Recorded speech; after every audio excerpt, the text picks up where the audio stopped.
এক ভাইয়া জিজ্ঞেস করছে, ভাইয়া আপনি জিমের আগে কি খাবার খান এবং পরে কি খাবার খান? ভাইয়া আমি জিমের আগে প্রতিদিন 1 থেকে 2 লিটার পানি খাই। পানি খেয়ে এক্সারসাইজ শুরু করি এবং কমপ্লিট করি। কখনো কখনো দিনে 2বারও করি, একবারে শেষ হয় না। তো যখনই করি তখন আমি খালি পেটে জিম করার চেষ্টা করি। পানি খাইয়া খালি পেটে জিম করার চেষ্টা করি এবং জিম শেষ করার পরে আমি খাবার খাই। তো খাবার আমি কি খাই? খাবার আমার বাসায় যে রুমে যেটা থাকে, ডাল, আলু ভর্তা, খিচুড়ি, যেরকম হেলদি জাতীয়, মানে হাই প্রোটিন না, নর্মাল মানুষ যেরকম খায় সেরকম খাবারই আমি খাই।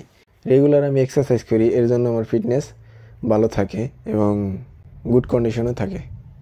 আর যদি আপনারা কেউ ডায়েটের বিষয়ে কোনো কিছু চান, কোনো ভিডিও চান, তাহলে আমি পরবর্তীতে একটা ভিডিও দেওয়ার চেষ্টা করব। কারণ এর আগে অনেক খুবই খারাপ অবস্থার ভিতর দিয়ে গেছে আমার এই ডায়েট না মেনটেন করার কারণে।